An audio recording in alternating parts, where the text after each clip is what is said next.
자, 아동 간호 시작하겠습니다.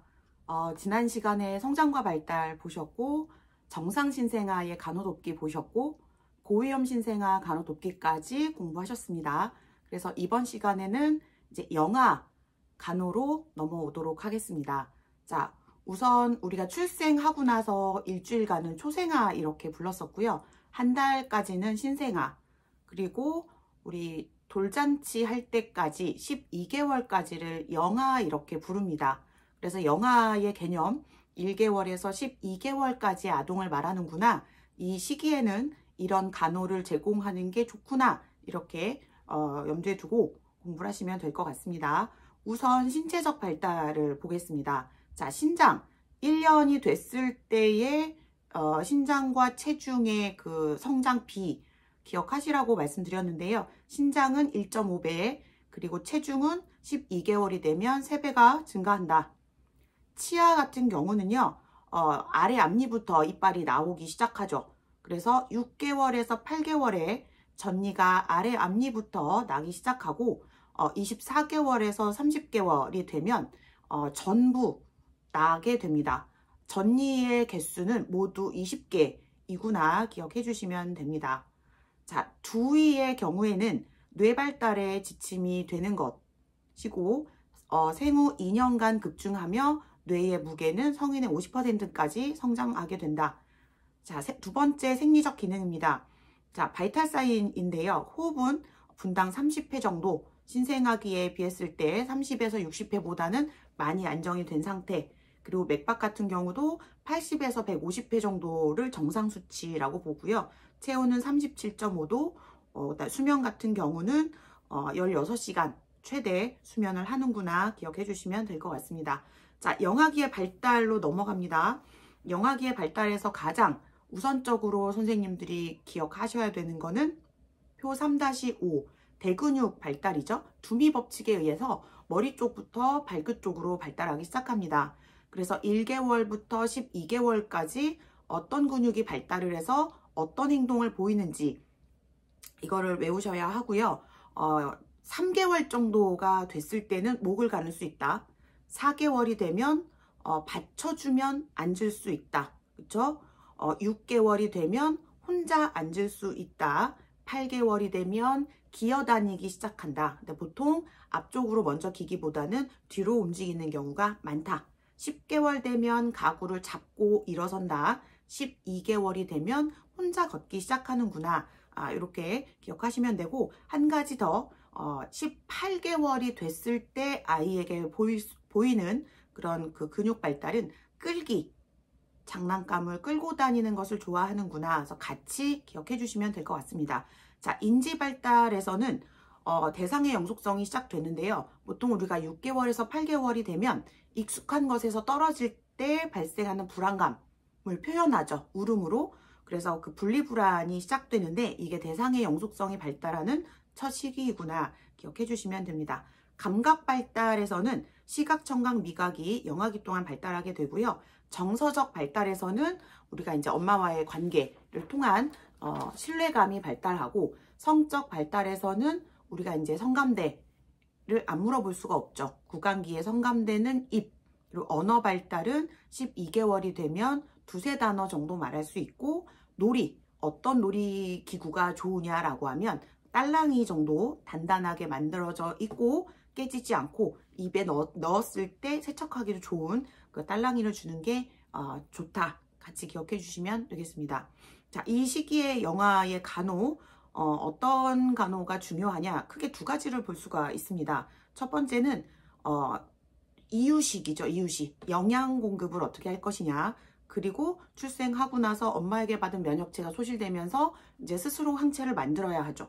그래서 그거를 이제 예방접종 두 가지로 구분하셔서 공부하시면 될 것 같습니다.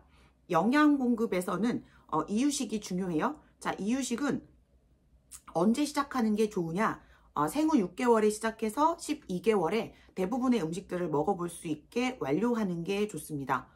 그러면 왜 이유식을 하게 됩니까? 라고 말하면 궁극적인 목적은 식이성 빈혈을 예방하기 위해서, 두 번째는 골격과 근육 발달을 촉진하기 위해서, 세 번째는 저항력을 증가시키기 위해서, 네 번째는 운동 기능의 장애를 방지하기 위해서, 그리고 마지막으로 의존심을 예방하기 위해서 이유식을 실시합니다.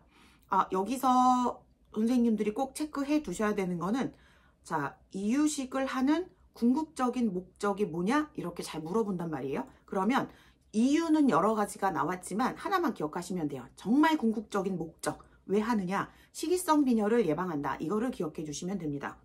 식이성 빈혈이란 뭐냐? 빈혈, 이거는 선생님들이 알고 계신 빈혈 맞습니다. 식이성 빈혈, 못 먹어서 생기는 거죠. 엄마의 모유만 가지고 나의 그 몸을 성장시키고 발달시키기에는 부족하다. 그래서 식이성 빈혈이 잘 발생을 한다. 그래서 그것을 예방하기 위해서 이유식을 6개월에 시작하는구나 기억해 주시면 됩니다.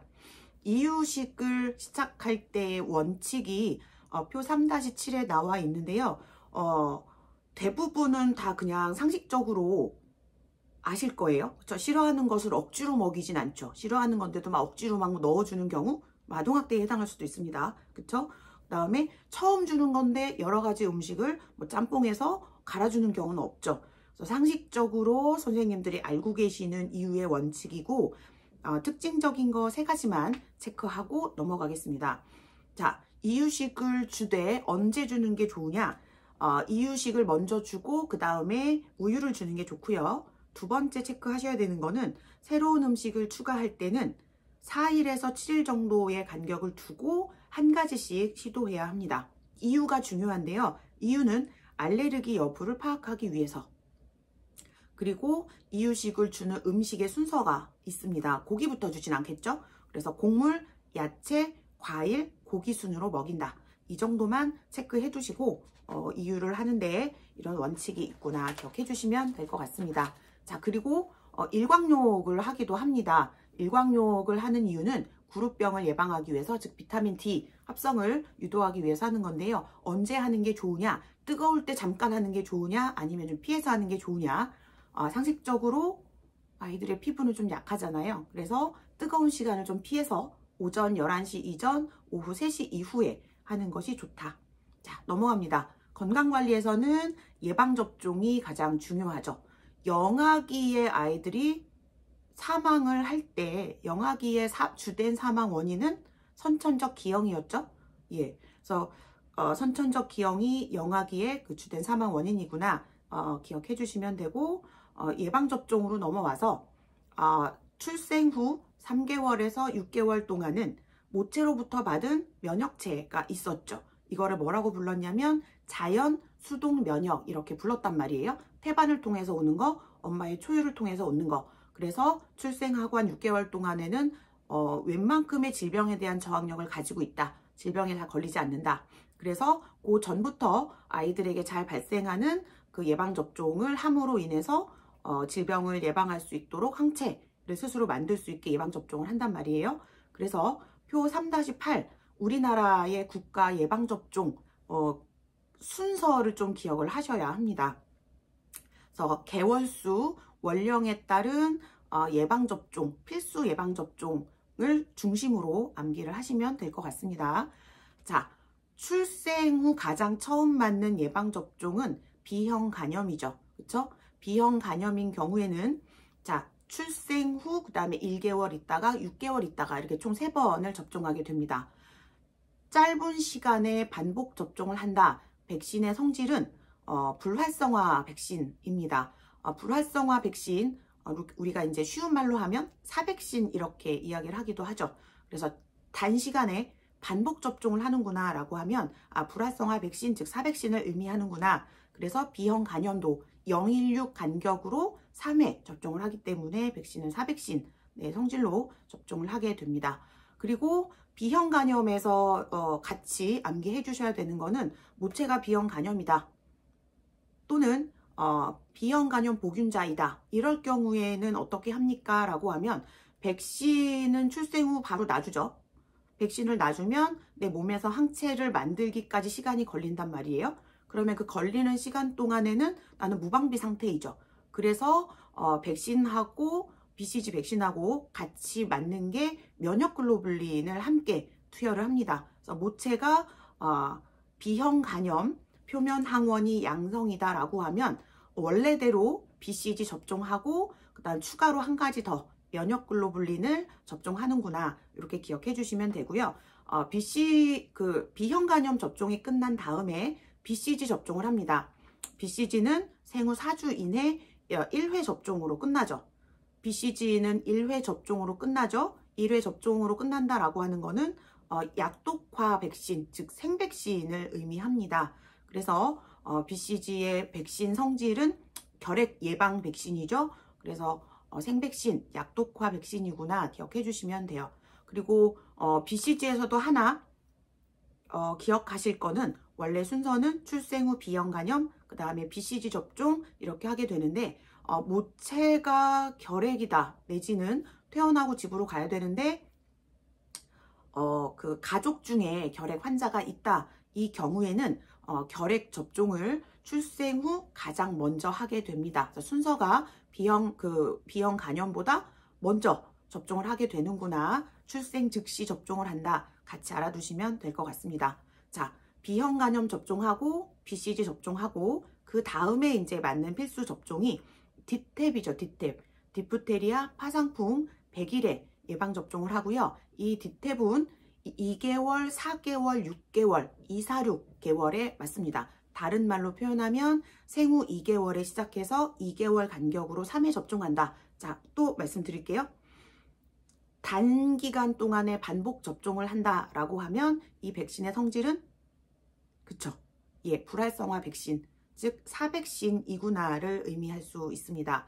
그래서 디탭이 246이고요. 이 디탭이랑 똑같은 스케줄로 24개월 이내 돌아가는 백신들이 있습니다. 같이 묶어서 외우시면 될 것 같아요. 디탭, 폴리오, 소아마비죠. 그 다음에 B형 헤모필루스 인플루엔자, 뇌수막염이죠. 그 다음에 폐렴구균 이렇게 세트로 돌아가니까 같이 묶어서 외워주시면 될 것 같습니다.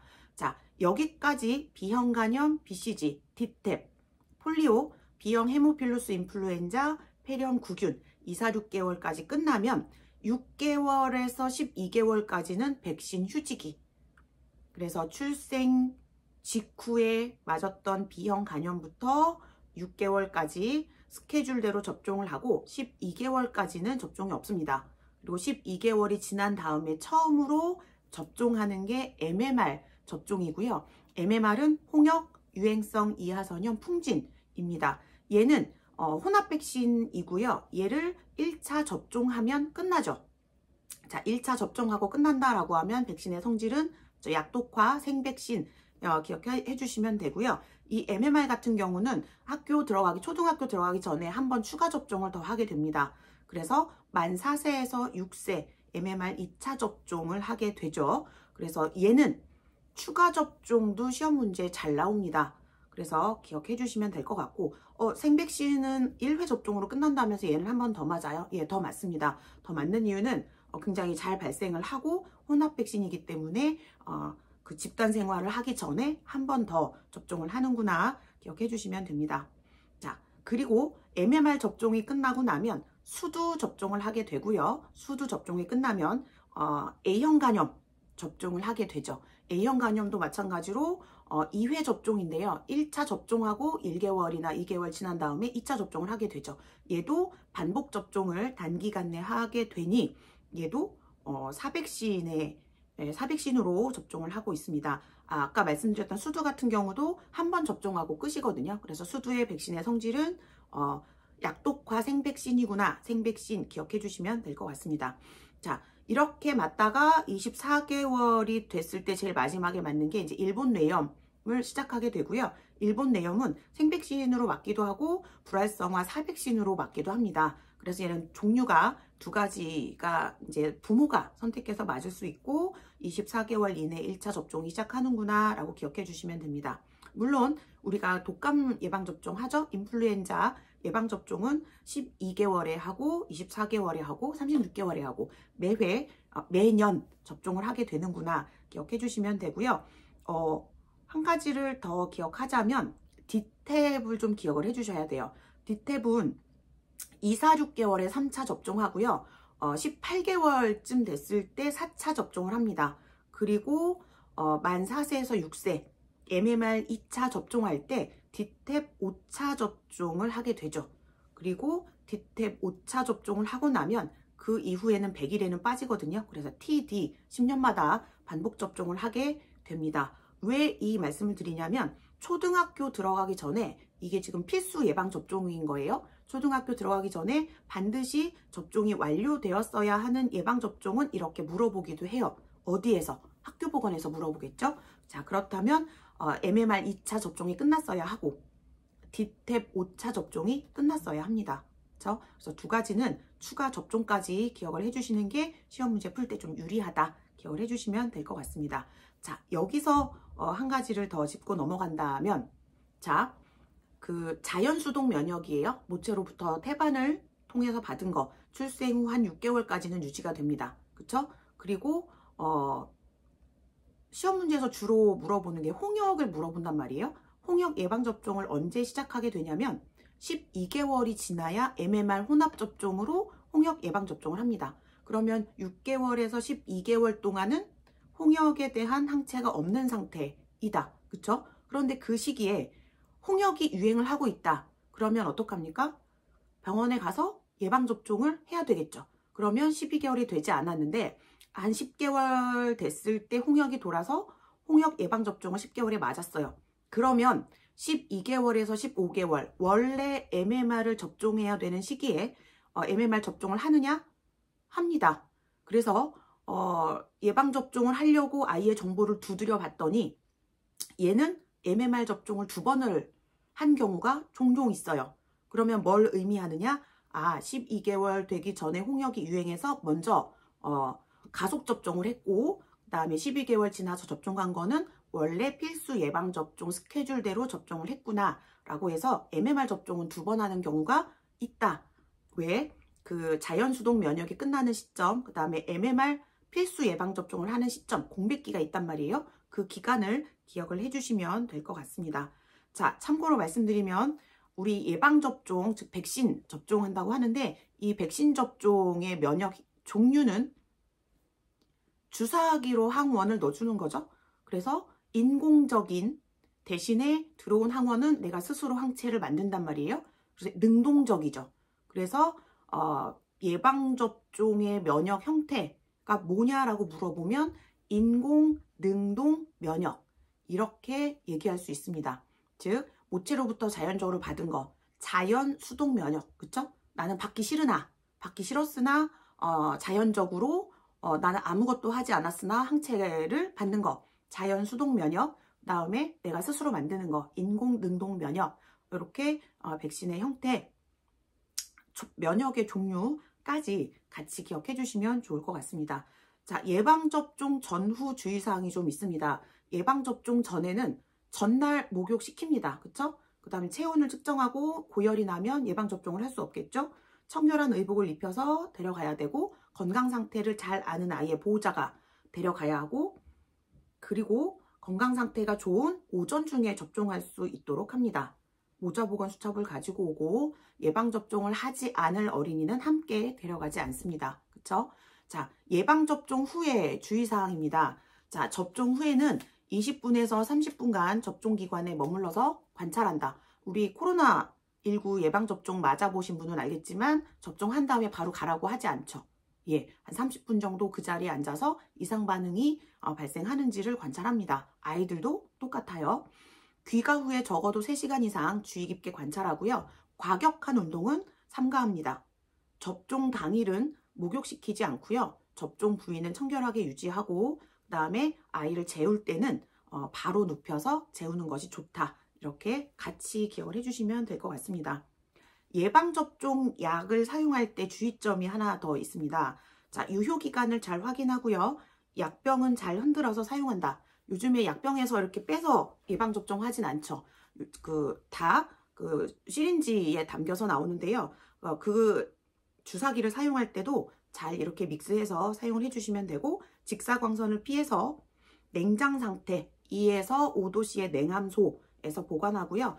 시술할 때는 철저한 무균수를 지켜서 주사하는 게 좋습니다. 자, 예방접종의 금기증이라는 게 있습니다. 이런 아이에게 있어서는 이렇게 예방접종이 중요하지만 예방접종을 할 수 없다. 가장 기본적으로 생각하셔야 되는 거는 면역에 문제가 있는 아동은 예방접종을 할 수 없다. 그쵸? 왜냐하면 인공적으로 항원을 넣어주지만 이거를 항체를 만드는 거는 내 스스로 만들어야 된단 말이에요. 근데 면역에 문제가 있다. 그러면 스스로 만들어낼 수 없겠죠. 그래서 면역결핍증 또는 면역 억제요법, 수혈을 했거나, 그쵸? 또는 임신 중에 풍진 접종을 하거나 이런 거는 해서는 안 되죠. 예. 그리고 백신에 알러지가 있었던 그런 경우에도 금기사항이 되는구나. 기본적으로 생각하면 될 것 같습니다. 그리고 두 가지 이 영아기 아동들에게 잘 발생하는 질병이 나왔는데요. 첫 번째는 중이염이고 두 번째는 아토피 피부염입니다. 두 가지 다 아이가 성장하면 자연스럽게 좋아지는 질병인데요.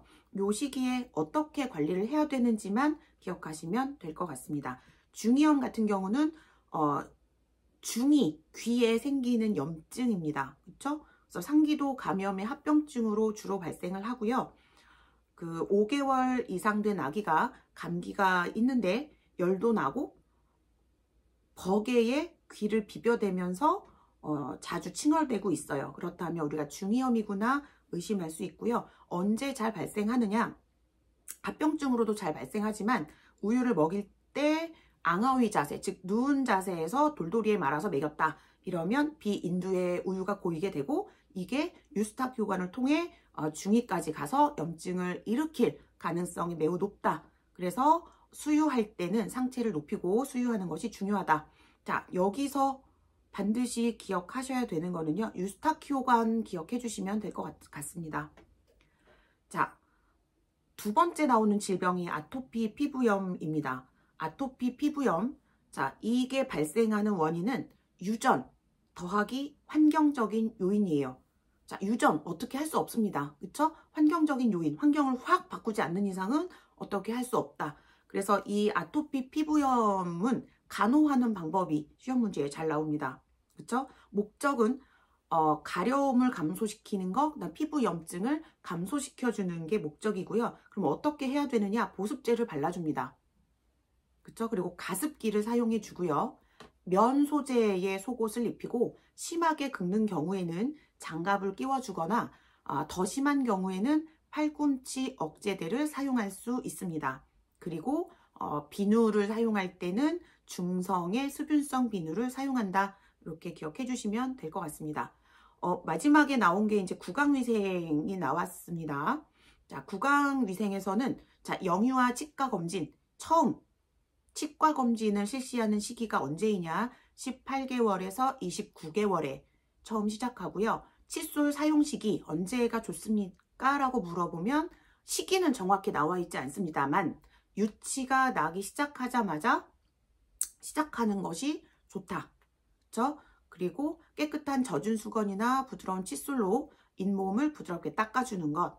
그리고 불소 공급은 해주는 것이 언제 해주는 게 좋습니까? 라고 하면 6개월에서 12세까지 발라주는 게 좋다. 자, 충치도 굉장히 잘 발생을 합니다. 충치 예방을 위해서 어떻게 하는 게 좋으냐라고 하면 육류, 유제품 같이 단백질과 인이 다량 함유된 식품을 주는 것이 좋다. 그리고 그 탄수화물 섭취량은 감소시키는 게 좋고요. 신선한 과일, 야채와 같은 청정식품의 섭취를 권장하고 이렇게 하는 이유는 구강 내 자정작용을 극대화하고 타액 분비를 촉진시키게 하기 위함이다. 이렇게 영아기의 간호는 정리하시면 될 것 같습니다. 자, 영아기에서 시험 문제 나오는 거는 두 가지가 나올 겁니다. 첫 번째는 이유식이 나올 것이고 두 번째는 예방접종. 그쵸? 그 순서 잘 기억하시고 정리하시고 공부하시면 될 것 같습니다. 자, 마무리 잘 하십시오.